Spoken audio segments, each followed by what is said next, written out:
right.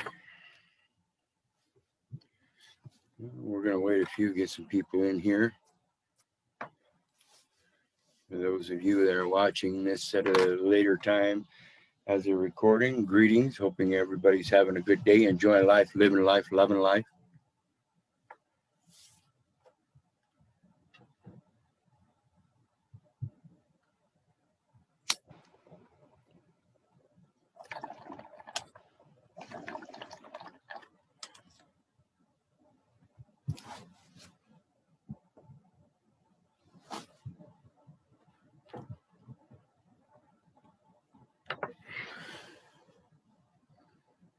Okay.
Okay. Well, I guess we're going to wait and see if people show up. And if not, the show still goes on.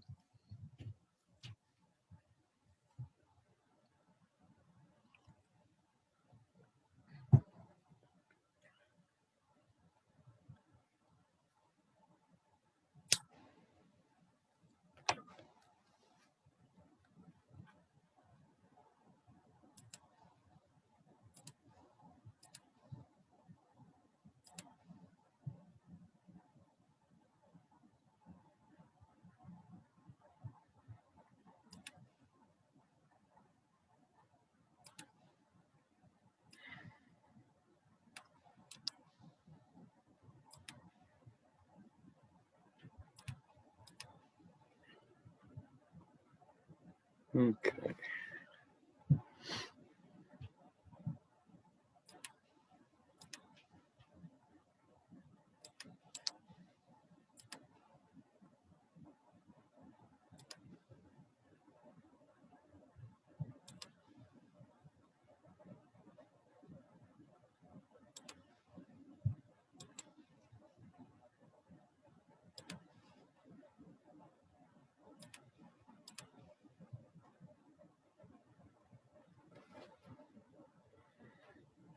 Okay. Let's see. Well, it doesn't look like we got too many people that want to be timely. But like I said, the show goes on. I've got some duties to do. So we're going to go ahead and get into it.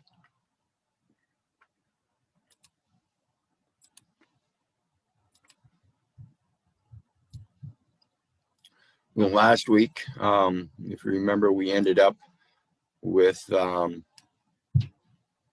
UPU Postal Union, Acts of the Union, and other decisions. And we read that the permanent acts are the Constitution and the general regulations themselves that they keep on the public record. And that's basically a public offer to anybody in the world. It's an international set of documents or set of international documents. And the non-permanent ones are the ones that we accede to by ratifying them and fixing them according to our own private capacity and making sure that it's in accord with what's already there and just kind of stepping things up, pulling things up into a greater status of equality. And that's actually something that's supposed to be renewed every year. And that's why it's called non-permanent acts, because those are the individual acts. And as individuals, we are not permanent. we cease at some point in time in the form that we are. And so we have to be able to take our assets that are protected under these non-permanent acts and be able to keep them separate so we can pass them on to our heirs in trust. Sure. Let me figure out what we got going on here first. I gotta exit out of here, I think. No, wait, let me find out here.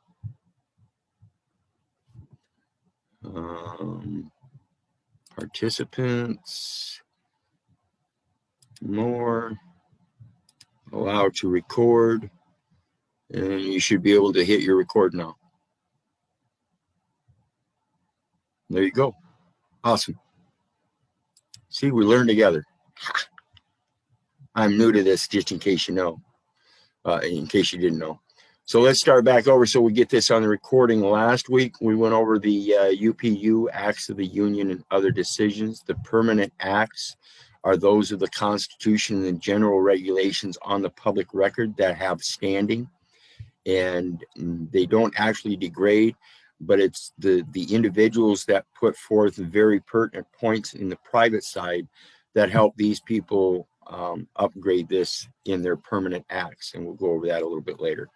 But the non-permanent acts are those private acts of accession, ratifying, and giving back for approval. This is basic contract negotiation, and it's what we see in the court where they hand something to you, a ball, and then you're supposed to hand that ball back. It's the same thing, and that's all we're doing is asserting our individual private contracting abilities.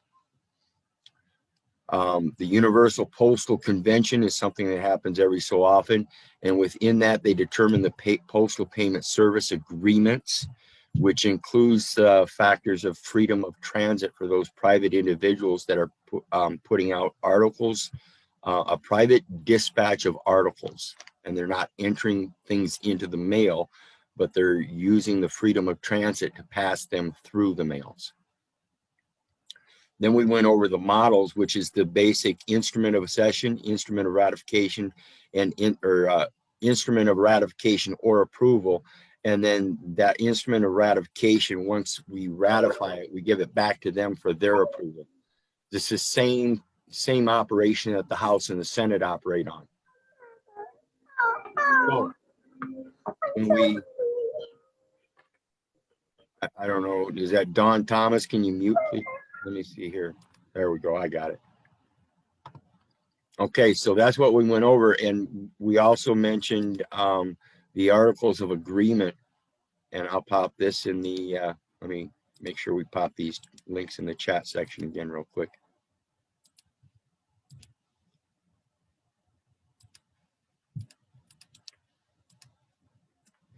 So there's the one about the acts. This is the one about the articles of agreement. Remember, I just spoke about articles. That's your artwork, and that's your original creator content. You have a right of freedom of transit, just like anybody else. And so that's a link. We didn't go over that. That's just a link I put out there for everybody to go over and check out the agreement so you can get used to what their agreements are and find out the terminology they use so we can use that same terminology in amending it. And these ISBN numbers, these identifiers, those are publication identifiers telling us where it's located on that public record, on the international form. Articles of agreement of the International Monetary Fund.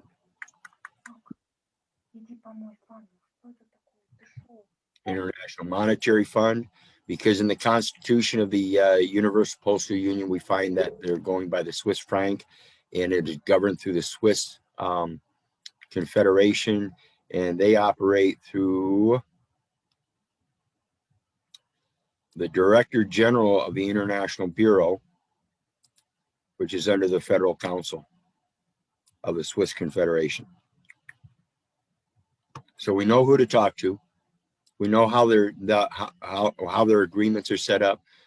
We know how their acts of the union and other decisions are done. When we go down below the models, we see the acts of current cycle. And you read down through here and it'll tell you all the decisions and where you can look those up. Acts of previous Congress, and it goes down and tells you the previous Congress sessions. And then it says the permanent acts, these are the regulations, and it talks about the additional protocols.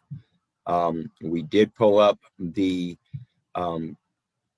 last week we were working on the Universal Postal Union's Constitution, and now we've got the latest decision from the 2016 Istanbul, as well as the 10th additional protocols after that session. This is the amendments they made during that since then in 2018 that are subject to come out September 2018 and came out July of 2019.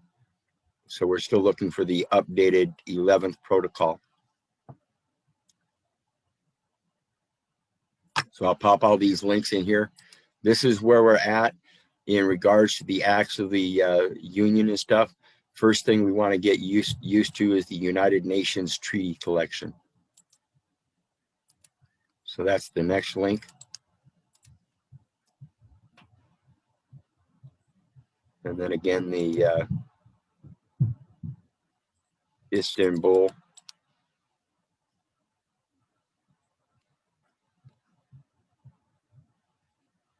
And the final protocols from that Istanbul.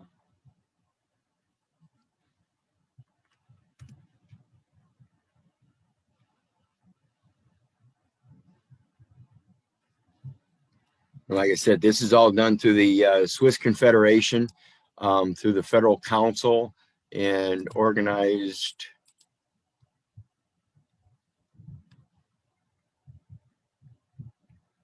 under the Director General of the International Bureau. And that's why we're talking about the Postmaster General, Attorney General, Comptroller General, and the Secretary of Finance, along with everybody that's commissioned under the warrant officers.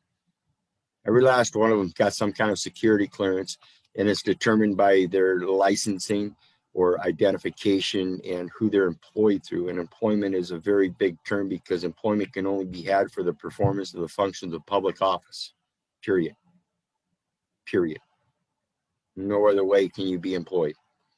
Deployed from the Naval Admiralty maritime jurisdiction of the sea onto the land, and now you are employed. So there's the material that we've gone over. The Constitution, the UPU is not in here. That's in the previous Zooms, along with this other link here and this link here. So now we have the treaties, the Istanbul, and the final protocols, the 10th additional protocols on that, as well as who we're dealing with in regards to the Federal Council of the Swiss Confederation. And I'm going to open the board up tonight for discussion because our next step is to go through these treaties. That's the first and very priority element in anything in equity, is that we come in peace. So we have to learn the language of the peace treaties and correlate how it's derived from the scriptures, because that's going to be our primary element when we construct these contracts. We don't want to use their statutes, codes, rules, and regulations. We want to be able to resolve issues by bringing them to the scriptures where they get all of their writings. So the board is open, and I'm hoping you people have complaints, concerns, comments, or compliments. Questions are always welcome, and let's pose them reasonably and logically. Board floor is open. I have a question. I have a compliment. First of all, I think you're amazing, and I'm so happy to be on the realm with you at this time and studying this. I just can't even believe it. It's so exciting, even though it's challenging. I don't know if I missed this, and I'm going to be forthright. I probably have not done all the reading that I should be doing because I've been reading other stuff. But I'm wondering, you know how like in the United States, there's the Library of Congress and the National Archives. Have you found the place where they're holding all of their documents? Did I miss that part? Oh, wait, I can't hear you. Yeah, it's No called the matter. Library of Congress. Watch this. Yours is the Library of Congress too.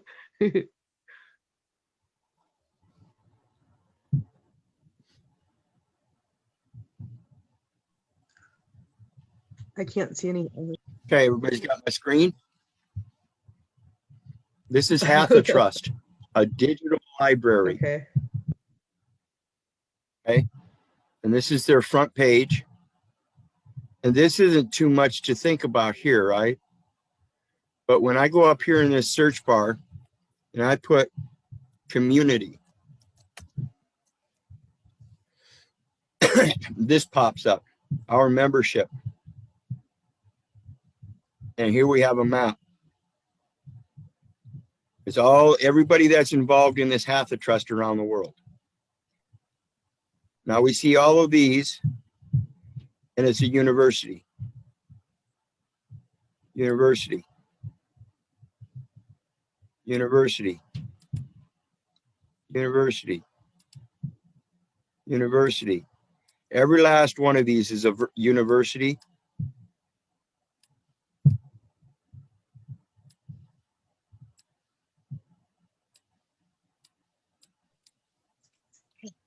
This is a university, George Mason University. This is University of Maryland. This one here happens to be where most of your political leaders go to college. Georgetown University. This one here, it's the only one that's not a university. It's the Library of Congress. Now, the mission goals, remember we were talking about adopting things? This is the Library of Congress. The mission of Half the Trust is to contribute to research, scholarship, and the common good by collaboratively collecting. So they are both contributing and collecting. Sounds a lot like buying and selling. Organizing, preserving, communicating, and sharing the record of human knowledge. Suppose I should adopt that, ratify that, and hand it back to them with Hosea 4, verse 6. Sounds like a good idea. I mean, Yep. I remember when we went through this before about the trusts and how they were connected with the universities. And it just never occurred to me that the UPU and all of its affiliates were recording all of its records at the Library of Congress as well. Thank you for drawing that correlation. Yep. And not only that, but since this is the mission of the Hatha Trust, we can adopt the whole mission. We can ratify it. This is not a very big thing. We can ratify the whole thing and become part of the trust. Wouldn't that be like having a library card for all those universities around the world? Yeah, it looks like that. And then the question, I mean, then the question is Remember, like, I told you if you're a postmaster, shouldn't you be able to post? Shouldn't you be able to mail yourself anywhere in the world? yeah, I mean, yes. And you know, that's interesting that you bring as the libraries actually have their own shipping like category within the UPU. And for me, you know, it's like a treasure hunt, really trying to uncover and find, okay, where exactly am I supposed to be operating and functioning, right? And so it's interesting that now I'm going to look closer at that library part. Thank you. And trying to Yeah. figure out how to claim the beneficial, because I know that our creator, our God, Keith, gave us dominion and to do his good works, right? And that whatever to be able to benefit from that particular library, and how to be able to claim that benefit so that I can do the Father's good work. Right. You know what secretary means, realm. right? Do you remember me breaking down the word secretary? I remember someone saying the secret of Aries, the god of war, but no, I don't remember the secretary. Oh, breakdown. airy is a suffix that actually means discussion. It's the verb transitive of a concept of communication is all it is. So it actually literally works out to secret discussion. Same thing with library, Liber discussion, military discussion. Who has the right to have this knowledge and what is their security clearance? Now Wow, now thank how you. much is that library card worth? And what libraries do you have access to? And would that give us certain secret security clearances Well, with that why library would you card? need it? Didn't they don't they have the year of the Bible in 1983? And so they adopted the Bible as the law of the land.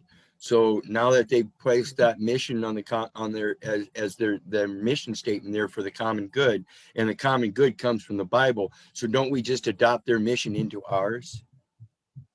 Bring them up Yes. to ours? Can they deny that? No. No, No. not if it's presented properly. This is so exciting. Thank you. When you said the other day, it's amazing to think about being so powerful that you get to place your own peace treaty on the record. No, I'm not placing my peace treaty on the record. I'm recognizing his. I'm helping everybody else recognize. Well, why do you need this other peace treaty when you can recognize this one? That's where your peace treaties came from. Right. Mhm. Uh-huh. You're gonna deny this and give yourself absolute zero foundation for your peace treaty? You have to maintain this in order to have a foundation for your peace treaty. I mean, this is really kind of basic logic, truly, honestly. And yet, I think with all the codes and the coercion and intimidation and the complexity, that being able to bring it back to simplicity, I really appreciate with you. It helps me to not feel like a complete idiot. No, don't, because I'm an idiot too. Seriously, I am. I'm an idiot compared to as much knowledge that's out there. I'm still an idiot, people. Believe you me, there is so much more out there that we can have. Oops, I did that wrong. I wish I could erase that comment. Let me do these separate for those that came in later. Um, and these are links that we've been going over. The last one is, let me see here. Dude, what's up, brother? Hey, how you doing, brother? All right, man. We went over acts of the union and other decisions last week, and I gave a link for the articles of agreement for the International Monetary Fund, just as information for people to go over. So I'm going to drop these links in the chat section for those that came in late. Okay. But then our next one is, I pulled up the United Nations Treaty Collection, because that's what we're going to go over next is dealing with how to put the peace treaty on the table that's already there, helping them recognize the one in the biblical scriptures or the spiritual scriptures, no matter which ones you're using, the wording is already there, and that's where their peace treaties come from. So we're going to start working on the treaty, what the different treaties are and which ones best fit for each different situation, or how to compose something that would include elements of all of them. That's our major task, is showing that it's uniform throughout all jurisdictions and that each of them actually has pertinent elements to the origins. Cool, man. Let's do her. And then I found, thanks to the help of somebody else, I found the actual 2016 Istanbul decisions for the Universal Postal Union, as well as the 10th additional protocols that were added to that afterwards. So now we're looking for the 2018 to come out with the 11th additional protocols. So, and then we also, I've got a link for the Federal Council, which is what we're dealing with in regards to the Swiss Confederation when we draw these agreements up. And that is under the delegation, let's see, what is it? Director General of the International Bureau. And that's why we're dealing with the Postmaster General, Attorney General, Comptroller General, Secretary of Finance, and anybody commissioned under a warrant office. which is just basically, like I said before, it's just different security clearances for issuing warrant papers. So anyway, the floor is open. I'm going to start dropping these links in the chat section for everybody, so you can pull those out and start going over material if you're one of them late folks. Are you giving a lecture now, or what? No, tonight we're dealing more with questions and stuff. Like I said, our next task is to go over the different treaties that are available through the UN, so we can find out what's out there and how they're worded, so we can make one according to the scriptures that would pretty much cover all their bases. And this is something that each of us is going to need to do on our own, through our own heart. We have to be able to discern this stuff. I'm just here to help guide you guys in comprehending what the things are saying and how they're uniform, because they are plain writing, and you can see the same plain writing in the biblical scriptures. That's where they get them from, everything. So any questions you guys have about the postal system, courts, anything, it's all relative, every last bit of it. Looks like Lori might have a question. Got a question, Lori? I just, Keith, in the last week when we went over the articles of, that we were supposed to read and to adopt and ratify and hand back to them, it brought up a couple questions that I had about the Geneva Convention that I haven't looked at yet. But I was wondering when the next meeting is going to be, because what I'd like to contribute to this is like maybe draw an outline that we can have, like a picture someone can download with, so that we can add the Geneva Convention and the other ones that were mentioned in there. Yeah, we can do that. Why don't we get together sometime and go over it real quick? And I'm going to do these every Mondays and Thursday nights at 8 o'clock until we get through this. So, Okay, and I have no idea how long it's going to take. I imagine forever. So would it be okay? So Monday. So what I'll try to do is I'll try to get that layout, that outline to you, and because I want to look more at the Geneva Convention, because that's the interesting thing with ratifying the documents that we have to agree individually. I have to agree to what happened at the Geneva Convention before I can overwrite it. I'll get a hold of you before that.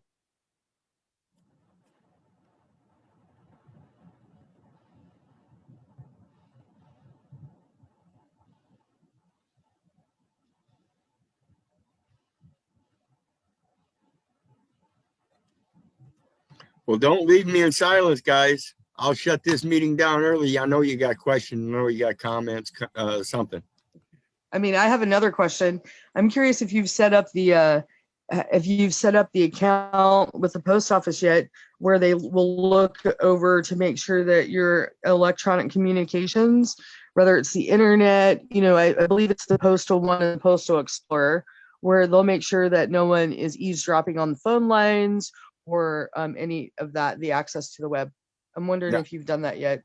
Not yet. That is my next step. I'm getting my I'm going through my tax documents and everything now. And like I said, I want to go through these treaties and start working on that so I can draw something up as an actual treaty. But that is my next step, is to go down there and open up at least a Postal One account somehow, if I can at this time. I don't know if I'm able to yet until we do actually accede to that agreement and make that proposal. But I imagine there's got to be some kind of estoppel process as long as we give them notice of our intent to do that. It's not an immediate process. It takes time. So they have to have some kind of estoppel procedure. Yeah, I did do the crit and the mid, and I'm getting ready to do the other ones. And I looked to see if there were complaints. But so that's what I'll share with you next, because I'm actually getting ready to do that tonight, to set up the Postal One. Because you haven't done it and you're working on these other areas that are my weaknesses, these are things that I, out of consideration, can bring and can share how it works for me. Awesome. That's what we need. Yeah. So what I did say was, when I set up the customer registration identity, or identification number, they automatically gave me a mailer ID identification number, which was interesting because then it started going into trust language because they granted me all of this ability to do all sorts of all of these other services, okay, where I actually became an administrator. And then they gave me a specific postal number Yeah, specifically. and see if Mhm. if they're granting you something and you're supposed to be the beneficiary of that grant, but then they turn around and assign you as an administrator, that's a violation. They have to be able to tell you what the grant is and how it's a benefit to you, and then turn around assigning you as administrator of that very process and holding you culpable for that administrative process. Isn't that's their trick? That's what they always do, right? Yep, and It's muddling. right, Uh-huh. that's why I say it's not for entering into the mails. It's for Right. freedom of transit through the mails. Right. So Specific wording. that's what was one of the things when I was reading through that, and I kind of needed to chew on it a little bit more because it didn't obviously necessarily say that you are appointing me a trustee because they can't force me to take that position.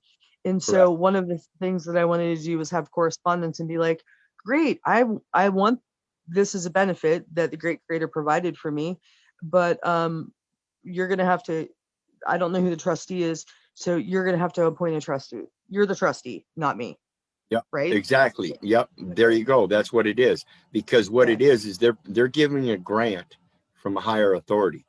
They're giving the yeah, grant. They're extending a grant that was granted to them. And as a trustee, they can name additional beneficiaries, and that's what they're doing. But at the same time, like I said, they're trying to make an assignment that they can't make. yeah. That's like the successor trustee. That's what they're trying to do, right? The successor Correct. trustee instead of the beneficiary. And I know this game because this is how I've already been caught in this web. So, thank you. I'm going to send that correspondence back, and then I'll report back how it goes with my electronics and stuff next week. And with that, I yield so other people can talk.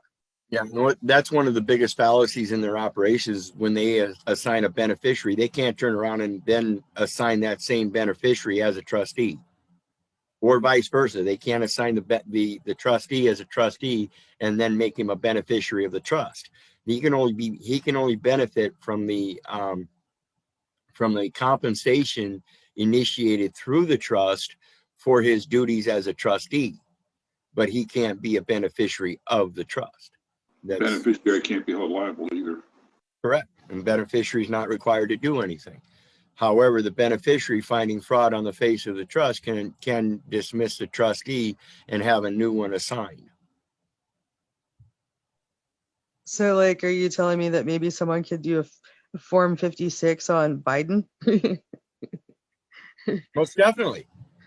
Most definitely. You read through that, you read through the Constitution of the UPU, and you'll find out that there's actually a number of people that are supposed to be notified in accordance to making these international statements, and the president's one of them.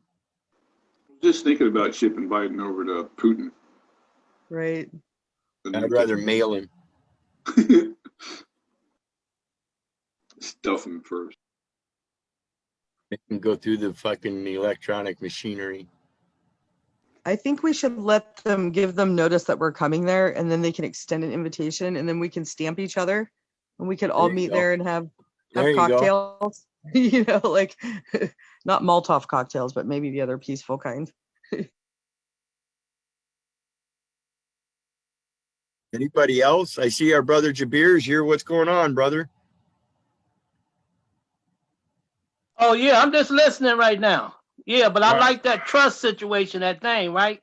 I like Yep. that piece because in all actuality, that's what they came on this land to do with their missionaries to Yep. brainwash all of the people with that Yep. bullshit. Yeah, then they came with other things. But I Well, like that. I was explaining how the Marine Naval Forces are actually deployed onto the land when they pull in. You know, when they moor up, they're deployed onto the land, and that means they are now employed. That's how that works, believe it or not. Right, so they employed within the civilian population. Yep, and that employment makes them part of the Admiralty Maritime Jurisdiction of performance of the functions of public office, no matter what And kind of another- ID you've got. And another thing, what the brother Zedok was sharing, he was saying that the East Indian Company is today operating as the state troopers and the DMV. Yep. So it And makes sense what you're saying. And that's opposite of the West Indies Company, isn't it? Right, So who's the right, West Indies Company? right. And this has to do with the innkeepers, right, Keith?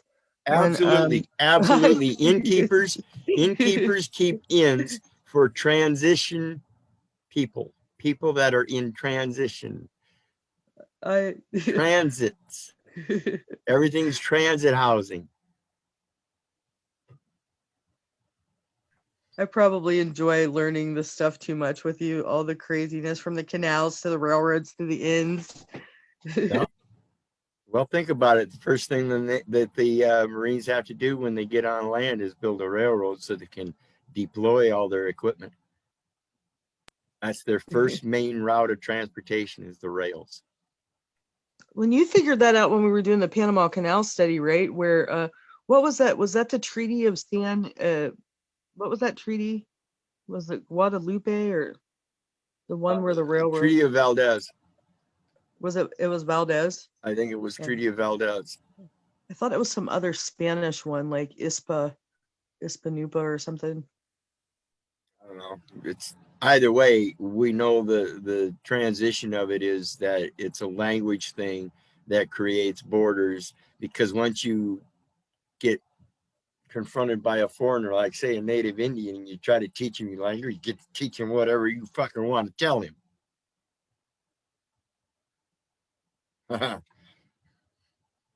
Everything's done through the language, every last bit of it.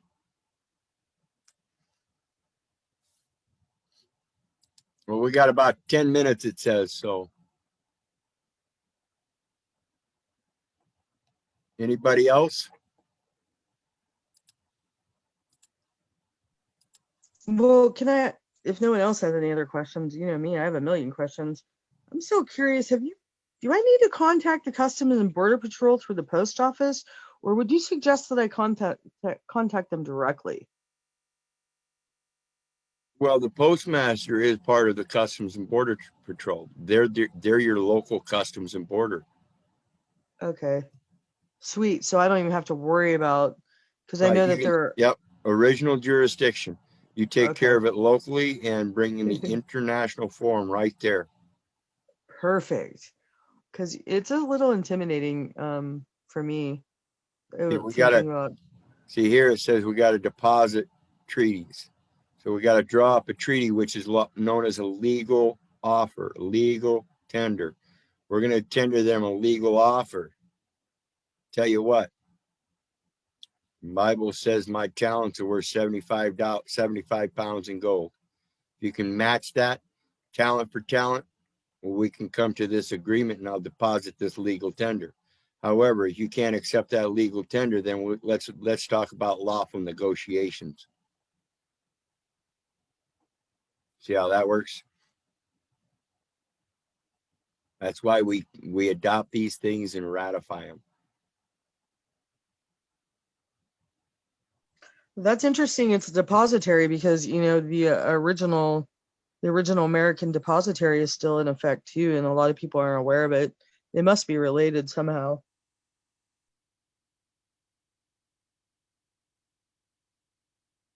Huh. Tells us the model instruments is in the 6 official U.S. or UN languages. And we've got full powers, ratification, acceptance or approval, accession, reservation, declaration, modification, and withdrawals. Sounds like a pretty simple contract, doesn't it? Withdrawals of what? Anything you need to withdraw that you made earlier that because of new adoptions or something, you need to withdraw something else so you can change it and adopt a new one. Mm. So do that pertain to all contracts? You can do that. Every last one of them. That's what it's about, brother. Everything is a contract constructed under a trust of some sort. And what happens is that each of those things, a trust and contracts, have privity. That's the privacy. And when they bring people into the public forum for any matter, unless they're part of the military, they can't bring them into that military tribunal and have a court martial. And that's what they're doing. They're having a court martial. Well, if they're going to have a court martial, I want the postmaster there, because he's the one we're supposed to make our requests to. That's what a mast is. And it's the mast, like a captain's mast or a postmast. They're postmasters, captain's masters, they're masters. And these are the ones we're supposed to bring our request to, and they're the ones that discern whether it's a penalty or a reward. They're the ones Well, that that's the determine. interesting. They're the ones that determine if it's in their jurisdiction to be penalized and rewarded. If it's not, then one of the members of their ranks that has brought somebody in is trading with an enemy or violating a free inhabitant. So these commercial instruments we sign, and that brings us in their jurisdiction. Yep. That's And why there's we've that got. whole, That's why we've got to set up a contract at the superior customs level rather than this internal securities brokering level, because anybody can sign those. Go ahead, Lori. I apologize for interrupting earlier. I recognized when I was reading through I think it was the domestic mail manual, about there's also the category of the penalty mail, right? Yes. So, what's starting to work for me is the pattern recognition of forms. Like one form will be used in the Treasury, also with the IRS. And now you're talking about military language and how, obviously the banking is controlled by the military at this point, and the post office with penalty mail. So could you talk about the penalty mail a little bit as opposed to the franking? The penalty mail is done under the congressional franking privilege. And what it is if they use a congressional privilege of franking, is listed as penalty mail because they're using a franking privilege as an international corporation doing a service. But because they're bankrupt, they use that as an excuse to be able to pass their private mails to each other without the public knowing. It's a private code, and it's called a penalty mail because they're making requests from each other. They're calling each other masters. And then isn't it also that the franc is also the standard weight as well? And the UPU where it's listed? Well, right, but we've got to remember that it's no longer the French franc, it's the Swiss franc. And so now we're dealing with the Swiss Confederation and the Federal Council over there with the Director General of the International Bureau. Remember we were talking about Bureau on the other Zoom? Yeah, I did. I brought that International up. Bureau. I brought that up on purpose. Okay, it's good to know we went from French, parlez-vous, to Swiss. But again, this is why I say when we accede to these documents, ratify them, and then give them back for approval, what it happens, it's a back and forth volley. So now they have to accede to the original offer they gave us that we fixed and improved. Otherwise, they stand in dishonor of an international commercial offer advertised on and for the record, plain and clear. Well, that's interesting when you think about if they decide to violate that. In more local terms, there's the writ of the declaratory judgment and the writ of execution, correct? Yes. So on a universal, I wonder if it'd be Interpol that would be involved, Well, or certainly. some other weird Well, agency. certainly. And I'm sure we'll Yeah. find that as we go researching further. Yeah, and like maybe So, even what is it? The International Criminal Court Tribunal, tribunal court. Yep, international tribunal. Yep. Mhm. What Malika? Yeah, No, you you know that. I Hamburger. tried to get Malika actually in a case with me. international courts of justice. What's up, Hamburglar? I had some noise in my background. You're saying about the international Yeah, court? isn't it? Yeah, isn't it the international courts of justice? I'm not sure with the posting stuff about the international. I'm learning this stuff myself. Hi, Well, Malika. we'll figure it out. What's the overall advantage Hey, Lori. through these means, Keith? The overall advantage is we're finding out that we have to enter a master trust account. There's not a master trust account set up, and we set it up through the UPU. And it's backed by us? Yes, we've got to develop our own little peace treaty, and the accession document basically drawing up a quick little contract saying we agree to the UPU and their freedom of transit, and we're not subject to the ISO because we don't have an established ISO that would be in violation of our religion. Mm-hmm. So it's not for converting a trust to currency. No, it's for being able to transfer all the credits like the system does now. We're not supposed to be using money and making those exchanges. Everything's electronic transfer now. Oh, so EFT. Yep. And everything and what's happening, folks, is this is going to actually help us defeat the people on the lower level, because when it comes to a electronic transaction, like Lori was saying, that's the post office postmaster that holds that jurisdictional transfer as well. So how does the EFT occur?